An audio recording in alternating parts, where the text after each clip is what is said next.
Ganz Germ and Still. Mengapa sejarah dunia menyerupai bawang? Buku ini hendak menyajikan riwayat singkat umat manusia selama 13.000 tahun terakhir. Pertanyaan yang memotivasi buku ini adalah, mengapa sejarah berkembang secara berbeda di berbagai benua? Seandainya pertanyaan ini membuat Anda merinding karena membayangkan bahwa Anda sedang menghadapi risalah rasis, jangan khawatir seperti yang akan Anda lihat, jawaban-jawaban terhadap pertanyaan di atas sama sekali tidak menyangkut perbedaan ras manusia. Fokus buku ini adalah pencarian penjelasan mendasar, serta penelusuran mundur hubungan sebab akibat historis sampai sejauh mungkin. Sebagian besar buku yang bermaksud memaparkan sejarah dunia berkonsentrasi pada sejarah masyarakat Eurasia dan Afrika Utara yang memiliki kemampuan baca tulis. Masyarakat pribumi di bagian lain dunia seperti Afrika Sub-Sahara, Amerika, Asia Tenggara, Kepulauan Australia, Papua. Kepulauan Pasifik dibahas pendek saja, terutama dalam kaitan dengan peristiwa-peristiwa yang terjadi pada bagian terakhir sejarah masing-masing daerah, setelah ditemukan dan ditundukkan oleh orang Eropa Barat. Bahkan di kawasan Eurasia sendiri. Sejarah Eurasia Barat memperoleh perhatian yang jauh lebih besar daripada sejarah Cina, India, Jepang, Asia Tenggara tropis, dan masyarakat-masyarakat Eurasia Timur lainnya. Sejarah sebelum kemunculan tulisan sekitar 3000 sebelum Masehi juga disinggung sepintas lalu saja. Meskipun merupakan 99,9% sejarah spesies manusia selama 5 juta tahun. Uraian berfokus sempit tentang sejarah dunia itu memiliki 3 kekurangan. Pertama, dewasa ini semakin banyak orang tertarik pada masyarakat-masyarakat di luar masyarakat Eurasia Barat. Bagaimanapun juga, semua masyarakat lain itu meliputi sebagian besar penduduk bumi dan mayoritas kelompok etnis, budaya, dan linguistik dunia. Beberapa di antaranya sudah menjadi perekonomian dan kekuatan politik kelas dunia. Beberapa lagi berpeluang untuk menyusul. Kedua, bagi orang yang secara spesifik berminat pada terbentuknya dunia modern, uraian sejarah yang terbatas pada perkembangan sejak kemunculan tulisan tidak dapat memberikan pemahaman yang mendalam. Jangan dikira bahwa perkembangan masyarakat di berbagai benua berbeda itu setara sampai sekitar 3000 sebelum Masehi. Lantas masyarakat-masyarakat Eurasia Barat tiba-tiba mengembangkan tulisan dan untuk pertama kalinya mulai unggul pula dalam hal-hal lain. Sesungguhnya, pada 3000 sebelum Masehi telah ada masyarakat Eurasia dan Afrika Utara yang bukan hanya memiliki cikal bakal tulisan, melainkan juga punya pemerintahan negara yang terpusat, menggunakan perkakas dan persenjataan logam secara luas, memanfaatkan hewan ternak sebagai sumber tenaga angkut, tenaga tarik dan tenaga mekanis, serta mengandalkan pertanian dan hewan ternak sebagai sumber bahan pangan.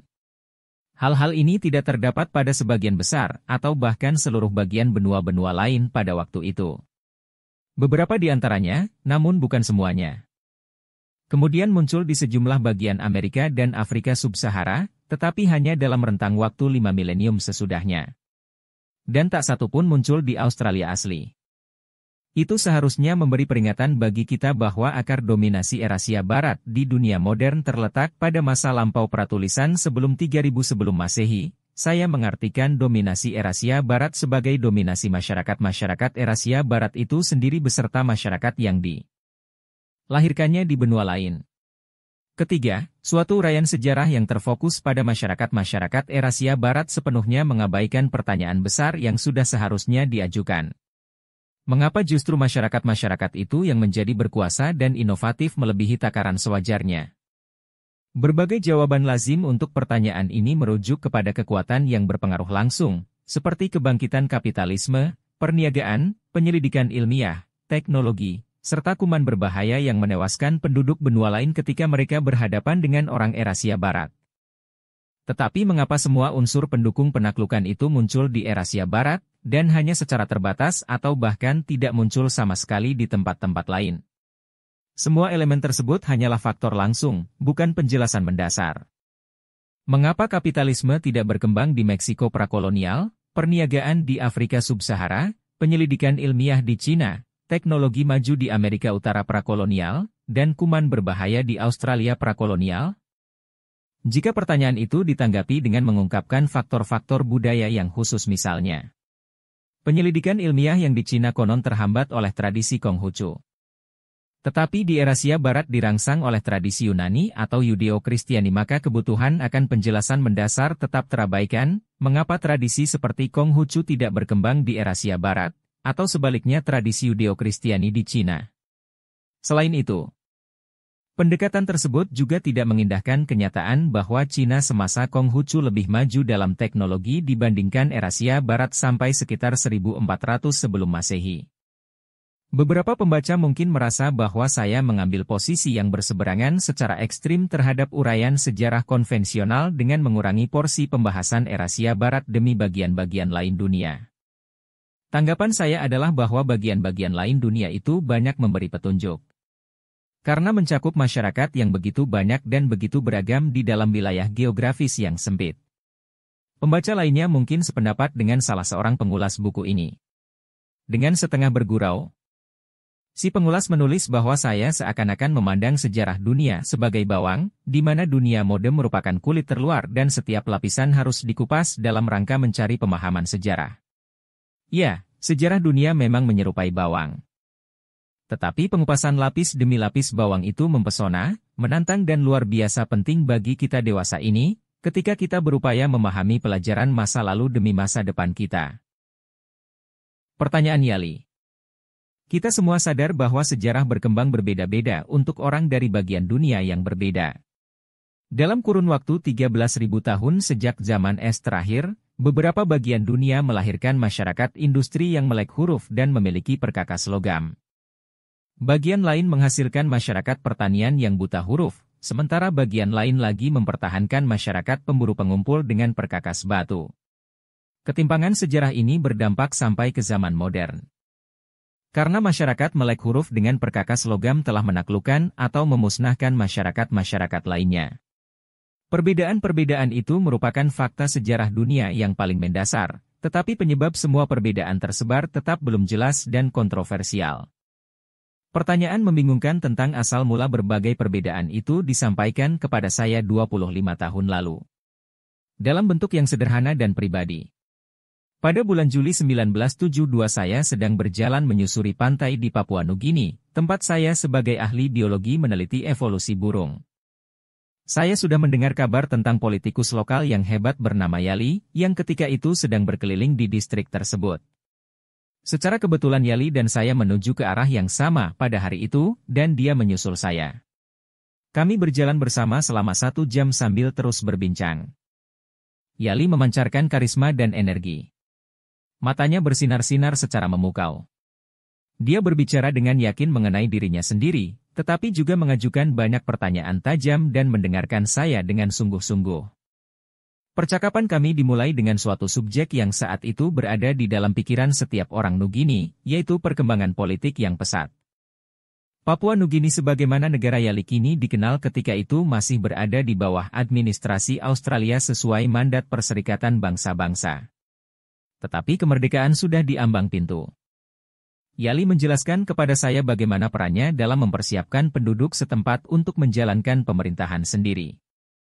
Setelah beberapa saat Yali mengalihkan pembicaraan dan mulai menanyai saya. Dia belum pernah keluar Papua dan pendidikannya pun sebatas SMA saja. Tetapi rasa ingin tahunya tak terbatas. Pertama-tama dia ingin tahu tentang penelitian saya mengenai burung-burung Papua, termasuk berapa saya dibayar untuk melakukannya. Saya menjelaskan kepada Yali bagaimana berbagai kelompok burung berdatangan ke Papua dalam rentang waktu jutaan tahun. Dia lalu bertanya bagaimana para leluhurnya mencapai Papua dalam puluhan ribu tahun terakhir, dan bagaimana orang kulit putih Eropa menjajah Papua dalam 200 tahun terakhir. Percakapan kami tetap bersahabat. Meskipun ketegangan yang ada di antara kedua masyarakat yang diwakili oleh Yali dan saya disadari oleh kami berdua. 2 abad silam, semua orang Papua masih hidup dalam zaman batu. Artinya, mereka menggunakan perkakas yang serupa dengan perkakas yang di Eropa ribuan tahun lalu digantikan oleh perkakas logam, dan mereka bermukim di desa-desa yang tidak diorganisasikan di bawah suatu otoritas politik yang terpusat. Orang kulit putih tiba. Menerapkan pemerintahan terpusat dan membawa barang berharga yang oleh orang Papua langsung digemari, mulai dari kapak baja, korek api, dan obat-obatan, sampai pakaian, minuman ringan, dan payung. Di Papua, semua barang itu kemudian secara kolektif disebut kargo. Banyak kolonialis kulit putih terang-terangan memandang rendah orang Papua sebagai orang primitif. Bahkan orang yang paling tidak cakap di antara para tuan kulit putih Papua, seperti sebutan yang masih dipakai untuk mereka pada 1972. Menikmati standar hidup yang jauh lebih tinggi dibandingkan orang Papua. Bahkan dibanding politikus karismatik seperti Yali. Meski demikian Yali telah menanyai banyak orang kulit putih seperti dia menanyai saya saat itu, dan saya telah menanyai banyak orang Papua. Dia dan saya sama-sama tahu betul bahwa rata-rata orang Papua bisa secerdas orang Eropa. Semua hal itu tentu memenuhi benak Yali. Ketika dia, lagi-lagi sambil menatap tajam dengan matanya yang bersinar-sinar, bertanya kepada saya, "Kenapa kalian orang kulit putih membuat begitu banyak barang berharga? Dan membawanya ke Papua, tapi kami orang kulit hitam memiliki begitu sedikit barang berharga sendiri?" Pertanyaan itu pertanyaan sederhana yang langsung merujuk ke hakikat kehidupan sebagaimana dialami oleh Yali. Ya, tetap ada perbedaan besar di antara gaya hidup rata-rata orang Papua dan rata-rata orang Eropa atau Amerika. Perbedaan yang besar itu juga ada di antara gaya hidup masyarakat lain di dunia. Kesenjangan besar itu tentu punya penyebab yang seharusnya cukup jelas. Namun pertanyaan Yali yang tampak sederhana itu ternyata sukar dijawab. Waktu itu saya belum punya jawabannya. Ahli sejarah masih berselisih pendapat mengenai jawaban pertanyaan Yali. Sebagian besar di antara mereka bahkan tidak lagi mengajukan pertanyaan tersebut. Dalam tahun-tahun sejak percakapan antara Yali dan saya telah belajar dan menulis tentang aspek-aspek lain evolusi manusia, sejarah, dan bahasa. Buku ini, yang ditulis 25 tahun kemudian, hendak menjawab pertanyaan Yali. Meskipun hanya menyangkut perbedaan gaya hidup orang Papua dan orang kulit putih Eropa, pertanyaan Yali juga dapat dikaitkan ke perbedaan yang lebih luas di dunia modern.